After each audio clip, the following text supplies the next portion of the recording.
ओम नमो भगवते वासुदेवाय। ओम नमो भगवते वासुदेवाय। कैसी बंसी बजाई मेरे श्याम ने, कैसी बंसी बजाई मेरे श्याम ने, कैसी रास रचाई मेरे श्याम ने, कैसी रास रचाई मेरे श्याम ने। सबकी सुध विसराई मेरे श्याम ने, सबकी सुध विसराई मेरे श्याम ने। ओम नमो भगवते वासुदेवाय। ओम नमो भगवते वासुदेवाय। वासुदेवाय वासुदेवाय वासुदेवाय वासुदेवाय। ओम नमो भगवते वासुदेवाय।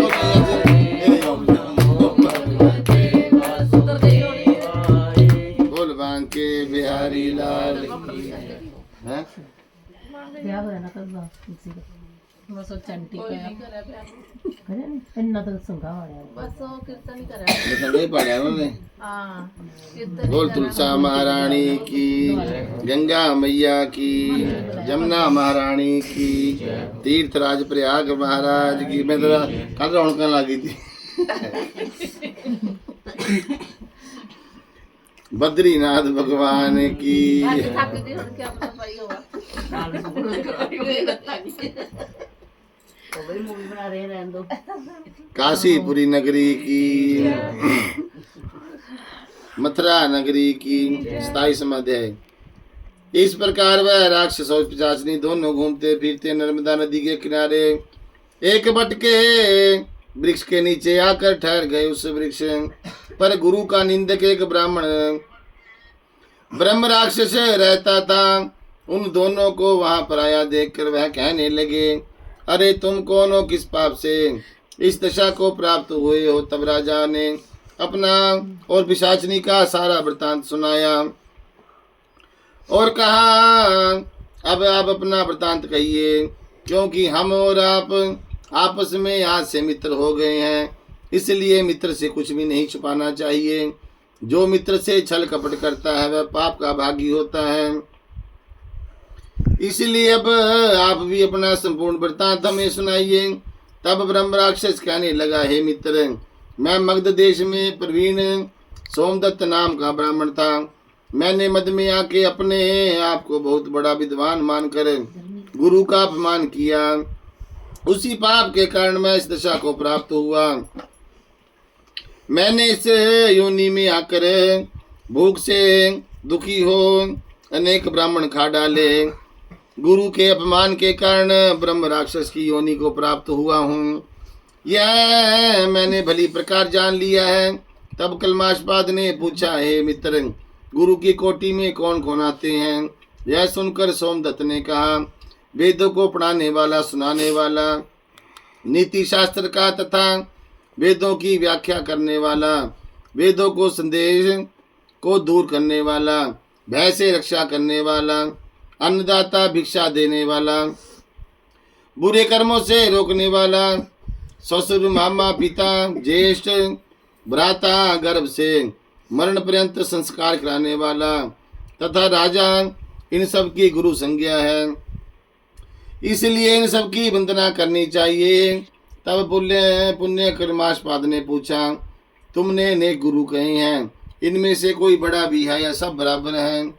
सोमदत्त कहने लगा, मित्र, यद्यपि हम राक्षस हैं, साथ ही भूख और प्यास से दुखित हैं, मगर गुरु की महिमा का वर्णन करने से निश्चय ही कल्याण होता है। यद्यपि सब गुरु बराबर हैं, फिर भी इन सब में के संबंध में शास्त्रों की व्याख्या सुनाने वाला, वेद तथा मंत्रों का उपदेश करने वाला, धर्म शास्त्र पुराणों की व्याख्या व उपदेश करने वाला, ये विशेष गुरु हैं। इनमें से प्रमुख गुरु वह है जो देव पूजन कराए, देव पूजा का फल बतलाए अथवा गुप्त मंत्र का उपदेश दे। हमने गौतम ऋषि से धर्म, अर्थ, काम और मोक्ष के देने वाले सब पुराण सुने हैं।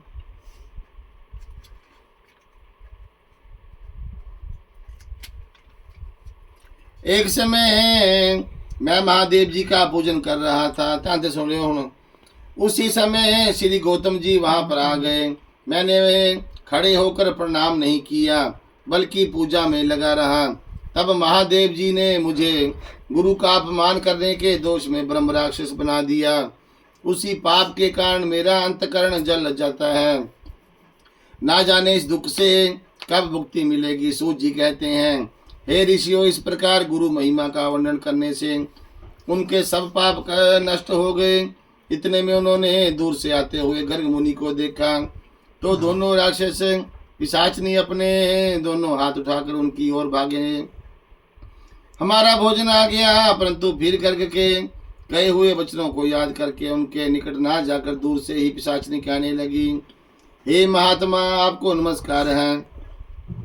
हमने कितने ब्राह्मण खा डाले, परंतु आप महादेव जी के नाम से सुरक्षित हैं। तब गर्ग मुनि ने तुलसी दल युक्त गंगा जल से उनका अभिषेक किया। अभिषेक होते ही राक्षस देह से युक्त होकर देव रूप हो गए। पुत्र युक्त ब्रह्मणी और सोमदत्त विष्णु रूप शंख चक्र गदा पद्मधारी होकर गर्ग जी की स्तुति करने लगे। विष्णु लोक को चले गए। कलमाशपाद ने अपने रूप को प्राप्त कर सोच में पड़ गया। उसको इस प्रकार सोच में पड़ा देखकर गुप्त रूप सरस्वती बोली, हे राजन, तुम सोच में मत पड़ो। राज्य सुख भोगने के बाद अंत में तुम विष्णु लोक को प्राप्त हो जाओगे। इन वचनों को सुनकर राजा आनंदित हो गया। तत्पश्चात उसने अपने गुरु का स्मरण किया और गर्ग ऋषि को प्रणाम करके श्री गंगा जी की स्तुति की। फिर विष्णु का स्मरण करता हुआ काशी को चला गया। 6 मास तक काशी जी, गंगा जी और विश्वेश्वर महादेव के दर्शन करता हुआ अंत आनंद के साथ अपने राज्य में आया। तब गुरु जी ने उसका अभिषेक किया। तत्पश्चात अनेक भोगों को भोग कर अंतकाल में मोक्ष को प्राप्त हुआ। सूत जी ऋषियों के कहते हैं कि इनमें से आश्चर्य जैसी कोई बात नहीं है। भगवान का गुणगान करने तथा काशी का सेवन से मनुष्य अश्वमेघ मोक्ष को प्राप्त हो जाता है। गंगा के स्नान से मनुष्यों के करोड़ों जन्मों के पाप दूर हो जाते हैं। भोल बांके बिहारी लाल।